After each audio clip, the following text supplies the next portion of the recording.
Hi kids, so in this video we'll continue with measurements and experimentation physics class 9. We'll look at screw gauge in this video. In my previous video, the link of the video is given in the I button. You can click on the I button and get the link. We did vernier caliper. But there's a drawback with the vernier caliper, that it can measure the length of the object correct to second place of decimal. Second place of decimal of a centimeter, precisely, accurately. But suppose we want to measure the length of the object till third place of decimal of a centimeter. Suppose 2.538, third place of decimal of a centimeter. Then we use a screw gauge. The screw gauge is based on the principle of a screw. And what is the principle of screw? Very simple. The rotatory motion of a screw, either clockwise or anti-clockwise, produces a linear motion. So when you rotate, you must have seen, if you rotate the head, the flat part, the head of the screw, clockwise, then it moves forward, you can say. And when you move it anti-clockwise, it moves backward. That's a linear motion. That same principle is used to calculate the length of an object till the third place of decimal of a centimeter using a screw gauge. Now, as you can see the screw gauge over here, let us discuss about a screw gauge, the different part of a screw gauge and the function. What's the role of the different part? I've taken a book because this diagram is from here only, so it will be helpful. Now, as you can see, there's a U frame, okay, and the end of the U frame, there's a U frame first of all, if you look carefully, isn't it? And at one end of the U frame, you have a stud A, which is a flat surface, which is used to hold the object. Between A and B, if you see the figure, you place the object. Okay, B is the screw, which is also known as spindle. Now the other end of this U frame, if you look, has a nut end and a sleeve. And on the sleeve, if you see carefully, there are graduation, there are markings, 0, 1, 2, 3, 4, 5. And this is known as the main scale. Okay? And the nut and the sleeve, the interior, has threads through which your screw passes. If you look carefully, through which the screw passes, and the end of the screw is again a flat surface. Over here, this is A, this is B. This is known as the spindle. This is known as the spindle. This is the stud. This is your main scale, which is on the sleeve. Okay, that's a nut end. Now, the one end of the screw is over here. The other end is in the form of a cylinder. See, hollow cylinder, which has graduation or marking, circular. Look over here, something like this. The flat end of the screw is in the form of a hollow cylinder, and this has graduation, this has markings on it. Okay, circular scale. Circular scale has more or less what? It has 100 division. Okay, this has 100 division. Circular scale. This is your circular scale. And the other end of the screw is also known as thimble. So this hollow cylinder is known as a thimble. Now if you look carefully, after the thimble, you have a ratchet. You have a ratchet. And what's the use of the ratchet? the ratchet, if you rotate, can move this part B, screw forward. When you place an object over here, suppose this marker over here, we need to get the diameter of this marker, so I'll place it between A and B, and then by slowly rotating the ratchet, this screw moves forward, and then this two portion can hold this, in the right place gently. So these were the different part. Again, I can say that you have ratchet, which is used to advance the screw by turning it till the object is gently held between the stud and the spindle. Then you have sleeve, where the main scale reading is there. Then you have thimble, which has a circular scale which has 100 division. Then you have a main scale is over here only, and circular scale. You have a ratchet, I told you earlier. So this is your, this is a screw gauge. Now how does it work? How do we take the reading till 3 places of decimal? Let's see it. Now how do you measure the length of an object using a screw gauge? First thing, उसके पहले हम लोगों को जो जानना है वो है pitch. What is the pitch? Definitely not the pitch on which we play cricket. So pitch is what? Suppose you have a screw, you have threads, वो जो protruding part होता है, those are known as thread. उनके बीच में एक gap होता है, Now, when you rotate the screw, it moves forward or backward depending upon how you move it, anti-clockwise or clockwise. Now, on one complete rotation, the screw covers a certain distance. That is known as the pitch. The distance, linear distance covered by the screw by one complete rotation along its axis, you can say complete rotation, is known as the pitch. And in case of a screw gauge, the screw which we used, the distance between two thread is 1 mm, और इसको ऐसा बनाया जाता है कि in one complete rotation of the screw, this distance is covered. So you can say the pitch of the screw gauge is 1 millimeter. So क्या ये सबसे छोटा लेंथ है जो हम मेजर कर सकते हैं एक्यूरेटली? नो. तो फायदा क्या होगा? फिर ये और वर्नियर कैलिपर तो सेम हो गया. We need to have the least count. यहां पे हमारा जो सर्कुलर स्केल है उसका बहुत महत्व है. Now, least count is what? Least count is the pitch of the screw divided by number of circular or number of division on the circular scale. So suppose हम लोगों ने ये मान लिया कि जो हमारा सर्कुलर स्केल है वहां पे 100 डिवीजन है. Pitch of the screw we know is 1 mm. Okay, the distance moved by one complete rotation, that is 100 divisions, it's 1 mm. So least count, suppose वहां पे 100 division है, we can increase, we can decrease, okay, is 1 mm by 100, that is 0.01 mm, which is equal to 0.001 centimeter.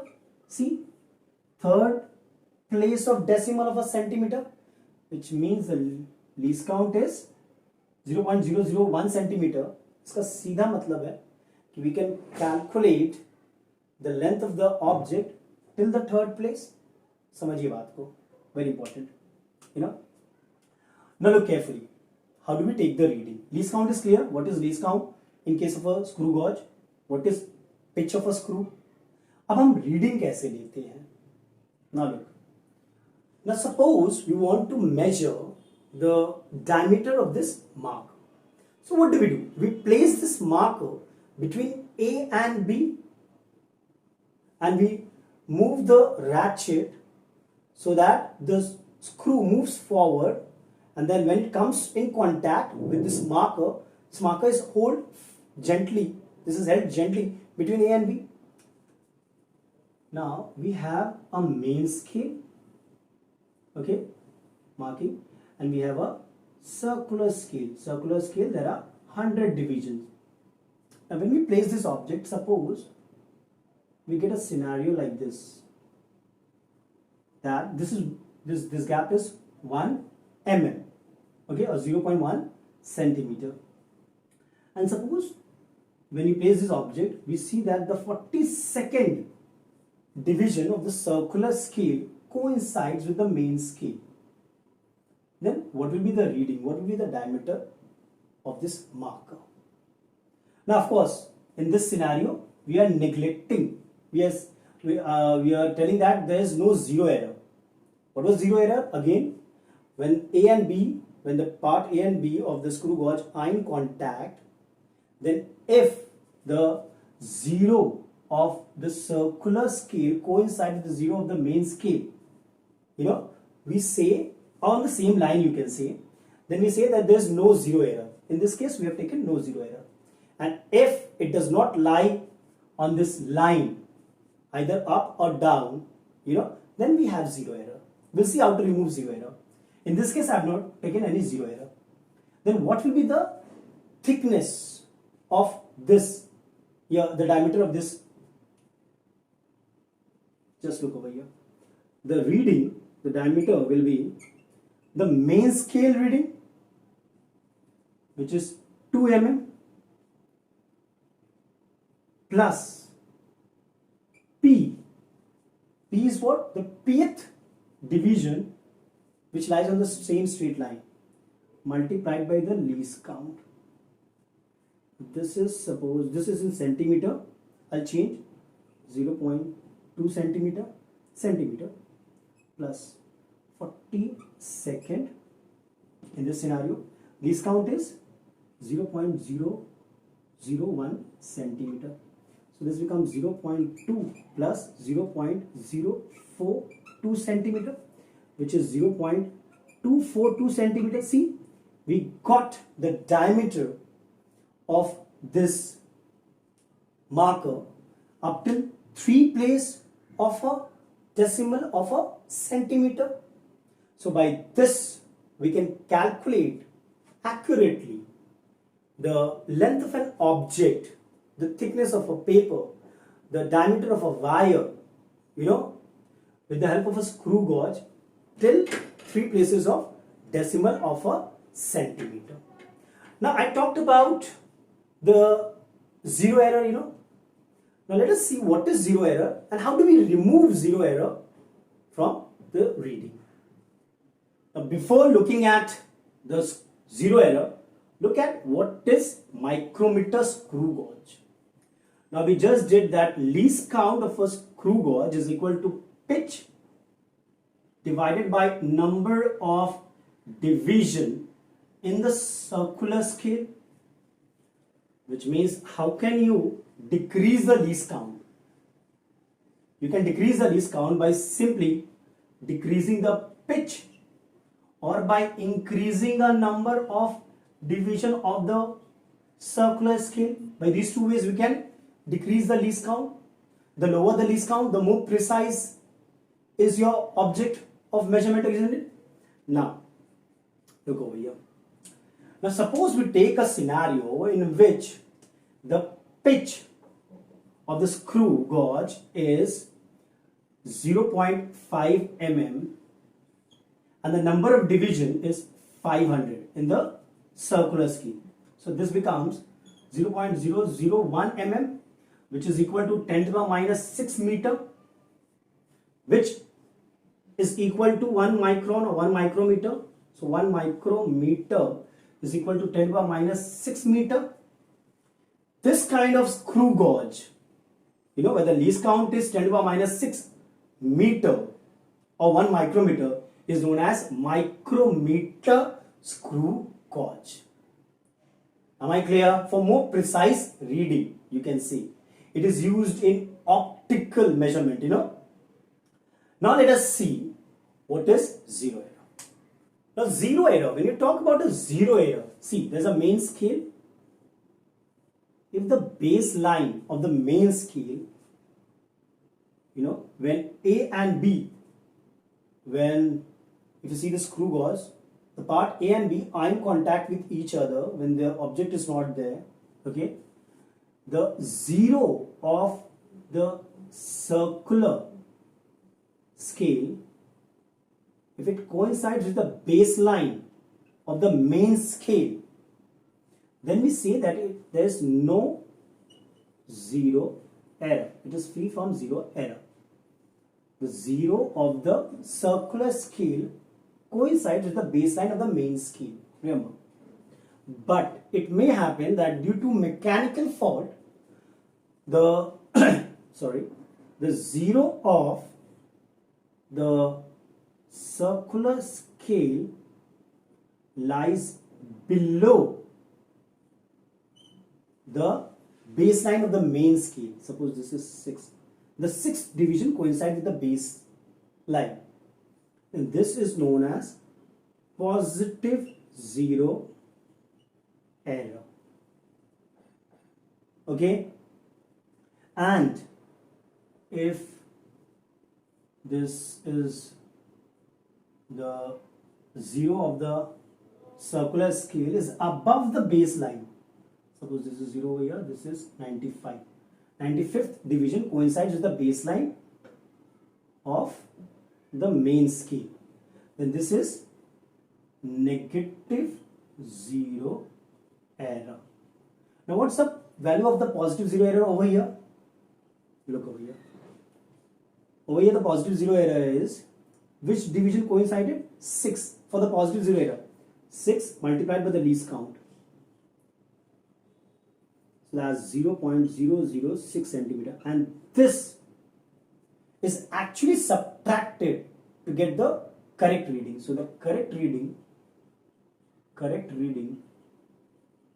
in case of positive zero error will be the reading obtained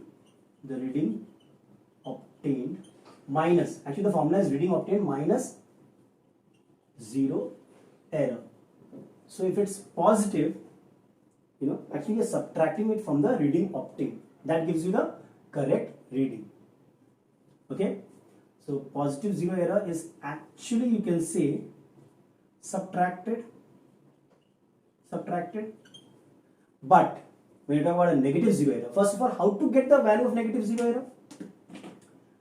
Negative zero error, see, it's minus, least count is 0.001 centimeter, and over here the difference between the total number of division and the number of division which coincided with the baseline, which is 95.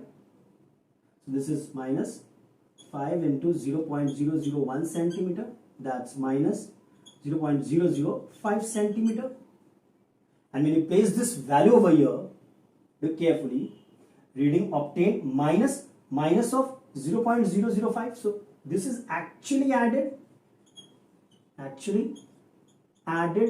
to the reading obtained to get the correct reading.